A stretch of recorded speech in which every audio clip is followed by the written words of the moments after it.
और अब बात करेंगे ऑपरेशन ब्लू माउंटेन की। चमोली के तपोवन में आए प्रलय ने एक बार फिर ऑपरेशन ब्लू माउंटेन की याद ताजा कर दी है। जिस नंदा देवी ग्लेशियर से ऋषिगंगा में तबाही बहकर आई, उसी ग्लेशियर में 56 साल पहले प्लूटोनियम खो गया था, जिसका पता आज तक नहीं चल पाया है। ऐसे में वैज्ञानिकों के माथे पर चिंता की लकीरें आ गई हैं कि कहीं ऋषिगंगा में प्लूटोनियम का कचरा तो बहकर नहीं आ गया, क्योंकि अगर ऐसा हुआ तो यकीन मानिए बड़ी तबाही इंतजार कर रही है। अगर प्लूटोनियम अभी भी नंदा देवी ग्लेशियर में ही है तो भी खतरा बहुत बड़ा है। तो क्या था ऑपरेशन ब्लू माउंटेन और क्यों इससे बड़ी आपदा का संकट मंडरा रहा है, इस रिपोर्ट के जरिए समझिए।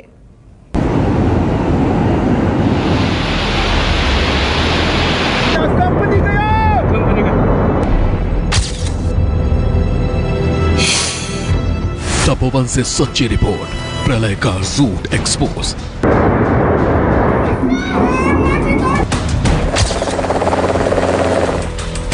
तबाही का रहस्य डिकोड, नंदा देवी में छिपा कोड।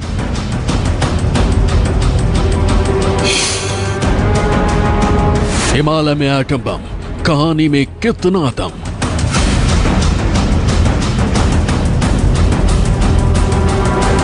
तबाही का atom connection, operation blue mountain.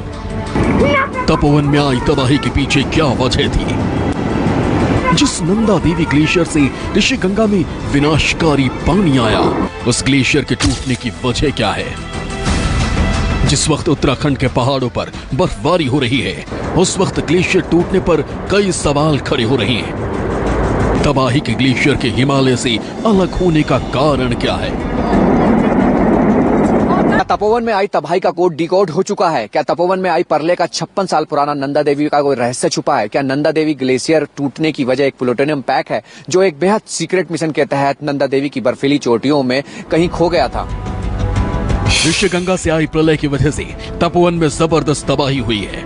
NTPC का प्लांट बर्बाद हो गया है और लापता लोगों की तलाश के लिए रेस्क्यू ऑपरेशन अब तक जारी है। साथ ही विनाशकारी बाढ़ के पीछे की वजह को तलाशा जा रहा है। नंदा देवी ग्लेशियर के टूटने का कारण ढूंढा जा रहा है। एक तरफ हादसे को डिकोड करने की कोशिश हो रही है, तो दूसरी तरफ पर्यावरण से जुड़े लोगों के माथे पर चिंता की लकीरें उभर आई। पर्यावरण विशेषज्ञों को चिंता है कि अगर चमोली में ग्लेशियर टूटने से प्लूटोनियम पैक को कोई नुकसान हुआ तो अंजाम विनाशकारी होगा।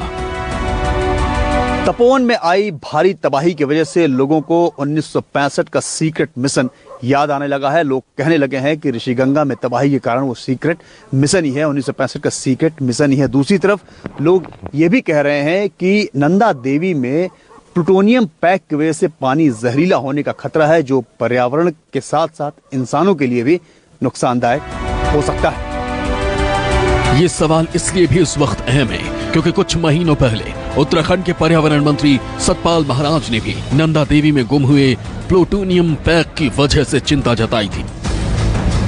जब ये दल जा रहा था तो रास्ते में तूफान आ गया और तूफान के कारण वो रेडार और प्लूटोनियम पैक उन्होंने रास्ते में पैक करके रख दिया। उनका आशय ये था कि जब मौसम साफ हो जाएगा तब इसको लेकर के नंदा देवी पीक पर रेडार को लगाएंगे, परंतु एक ऐसा वहां सैलाब आया जिसके कारण ये पैक जो है बर्फ के अंदर समा गया, ग्लेशियर के अंदर समा गया। कहीं गंगा के अंदर कोई प्रदूषण न हो जाए, इसकी रोकथाम के लिए उनको हमने सूचित किया और निश्चित रूप में इसमें प्रधानमंत्री जी प्रभावी कदम उठाएंगे। सतपाल महाराज की चिंता की वजह आज से 56 साल पहले का बेहद सीक्रेट मिशन है, जब अमेरिका और भारत ने मिलकर चीन पर पैनी नजर रखने के लिए भारत की दूसरी सबसे ऊंची चोटी पर मिशन ब्लू माउंटेन को अंजाम दिया था। 1964 में चीन ने जिनजियांग प्रांत में पहला परमाणु परीक्षण कर दुनिया को हैरत में डाल दिया था। भारत और अमेरिका समेत तमाम देश चीन के परमाणु परीक्षण से सकते में आ गए थे और उन्होंने चीन से खतरा महसूस होने लगा था। ऐसे में भारत और अमेरिका ने नंदा देवी ग्लेशियर पर ऑपरेशन ब्लू माउंटेन चलाया, जो किसी वजह से सफल नहीं हो पाया, लेकिन उस खतरे की आहट आज तक महसूस होती है। चीन के परमाणु परीक्षण के 1 साल बाद यानी 1965 में अमेरिका और भारत ने नंदी पर रिमोट सेंसिंग डिवाइस लगाने का फैसला लिया। नंदा देवी का चुनाव इसलिए किया गया था क्योंकि इसकी चोटी से चीन के जिनजियांग से आगे तक की गतिविधियों पर नजर रखी जा सकती है। इस डिवाइस को लगाने के लिए भारी भरकम उपकरणों को 7,816 मीटर ऊंची नंदा देवी पर्वत श्रृंखला पर लगाया गया। भारी भरकम मशीनों में 56 किलोग्राम के एक उपकरण के अलावा 8 से 10 फीट ऊंचा एंटीना, 2 ट्रांसीवर और न्यूक्लियर ऑक्सिलरी पावर जनरेटर शामिल थे। इनके अलावा 7 कैप्सूल्स में 5 किलोग्राम प्लूटोनियम भर कर लाया गया। प्लूटोनियम पावर जनरेटर के लिए बिजली मुहैया कराने का काम करता है और प्रतिकूल मौसम में भी जनरेटर चलता है, इसलिए प्लूटोनियम के इस्तेमाल का निर्णय लिया गया था। मिशन को अंजाम देने के लिए 200 लोगों की टीम लगी थी, जिन्हें बेहद वजनी उपकरणों और प्लूटोनियम से भरे 7 कैप्सूल को नंदा देवी की चोटी पर पहुंचाना था। भारी उपकरणों को पहुंचाने के लिए टीम में शामिल लोगों में स्थानीय पर्वतारोहियों, CIA और IB के माहिर अफसर और विशेषज्ञ शामिल थे। इन सभी लोगों को वो जैकेट मुहैया कराए गए थे जिनका इस्तेमाल अंतरिक्ष में जाते वक्त अंतरिक्ष यात्री करते हैं। टीम का नेतृत्व भारत के कैप्टन मनमोहन सिंह कोहली कर रहे थे। 18 अक्टूबर 1965 को जरूरी उपकरण लेकर टीम 7,239 मीटर ऊपर कैंप 4 तक पहुंच गई। वहां से नंदा देवी चोटी महज 577 मीटर दूर रह गई थी। टीम के सदस्य चोटी को देख पा रहे थे और मिशन को लगभग पूरा मान चुके थे, लेकिन ऐन वक्त पर बर्फीला तूफान आ गया।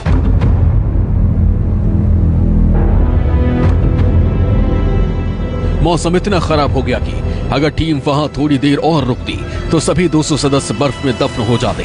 नतीजा ये हुआ कि मिशन को स्थगित कर दिया गया। सारे उपकरणों को वहीं छोड़कर टीम वापस लौट आई। करीब 6 महीने तक इंतजार करने के बाद मई 1966 में अधूरा मिशन पूरा करने के लिए टीम के कुछ सदस्य और एक अमेरिकी वैज्ञानिक दोबारा वहां गए, लेकिन तब वहां ना तो एंटीना था, न जनरेटर और न ही प्लूटोनियम से भरे 7 कैप्सूल्स। वहां सिर्फ बर्फ ही बर्फ दिखाई दे रही थी। 14 अक्टूबर को जब ऊपर जाना था तो बहुत ही बड़ा तूफान ब्लिज़र्ड आ गया।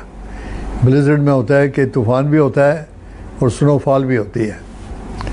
तो फिर हम लोग वो तो बचना मुश्किल हो गया, तो मैंने कहा कि फ़ौरन वापस आओ सारे बेस कैंप में।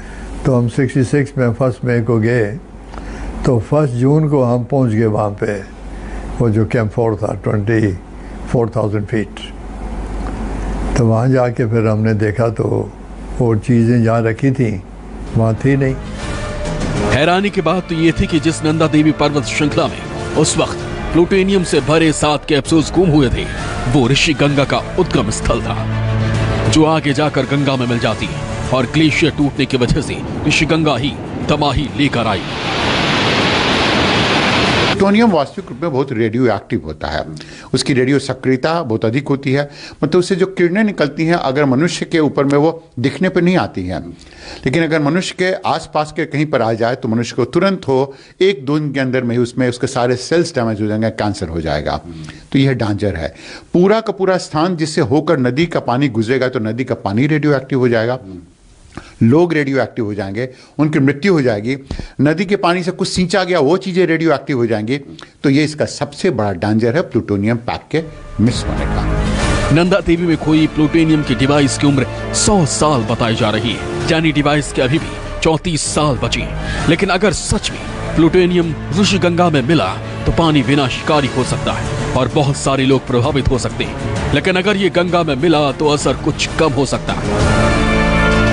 हालांकि कहा तो ये भी जा रहा है कि वो डिवाइस काफी गर्म है और एक बार ग्लेशियर से टच हो गया तो वो तब तक नीचे बैठता जाएगा जब तक बर्फ गलकर पत्थर ना आ जाए। विशाल देव के साथ राहुल प्रकाश, न्यूज़ 24 चमोली। जब से नंदा देवी की चोटी पर प्लूटोनियम गायब हुआ है तब से उसे खोजने के लिए कई अभियान चलाए गए, लेकिन सभी मिशन फेल हो गए। ऐसे में तपोवन में आई तबाही ने एक बार फिर प्लूटोनियम से खतरे को सभी के जहन में ताजा कर दिया है। कुछ इसे पर्यावरण और मानव जाति के लिए खतरनाक मानते हैं तो कुछ सामरिक दृष्टि से घातक बताते हैं।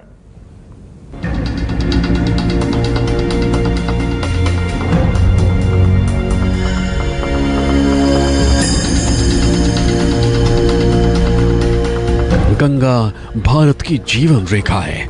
ऐसे में ये ख्याल रोंगटे खड़े कर देते हैं कि अगर प्लूटोनियम गंगा नदी में मिल जाएगा तो क्या होगा। हालांकि मानने वाले इसे काल्पनिक सोच मानते हैं, लेकिन सच यही है कि प्लूटोनियम से भरे 7 कैप्सूल नंदा देवी में ही कहीं दबे पड़े हैं और किसी भी समय बाहर निकलकर करोड़ों लोगों की जिंदगी तबाह कर सकते हैं।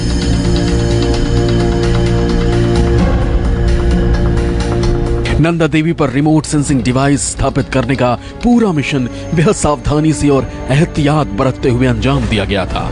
इस मिशन से जुड़े कुछ सदस्यों ने दावा किया था कि कैप्सूल में जो रसायन है उससे परमाणु बम बनाया जा सकता है। प्लूटोनियम की तासीर गर्म होती है, इसलिए कैप्सूल भी गर्म रहता था। यही वजह थी कि सर्दी के मौसम में इस मिशन को अंजाम देने का निर्णय लिया गया था। कैप्सूल उठाने वाले सभी पर्वतारोहियों के ऊपर कपड़ों पर सफेद दाग लगाए गए थे। ऐसा इसलिए किया गया था क्योंकि प्लूटोनियम का रिसाव होने पर सफेद दाग का रंग बदल जाता है और इससे वैज्ञानिकों को पता चल जाता। भारत और अमेरिका के खुफिया मिशन को लीड करने वाले कैप्टन मनमोहन सिंह कोहली ने एक इंटरव्यू में बताया था कि सर्दी बहुत थी जबकि कैप्सूल गर्म रहते थे, इसलिए स्थानीय पर्वतारोही खुशी खुशी उन्हें उठाकर चलते थे। यही नहीं, रात में कैप्सूल ही उन्हें गर्माहट दिया करते। इस पूरे मामले में दिलचस्प पहलू ये भी है कि खुद कोहली को नहीं पता था कि प्लूटोनियम ऐसा तत्व है जो हवा, पानी को प्रदूषित कर लोगों की जान ले सकता है।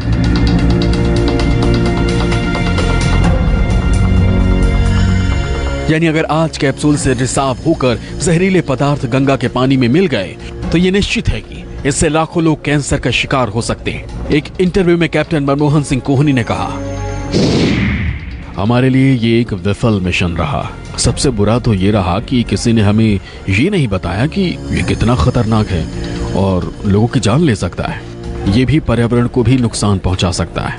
अगर मुझे इसका जरा भी इल्म होता तो खराब मौसम होने के बावजूद मैं प्लूटोनियम से भरे 7 कैप्सूल को लेकर लौटने की पूरी कोशिश करता। नमस्कार, मैं हूं मानक गुप्ता।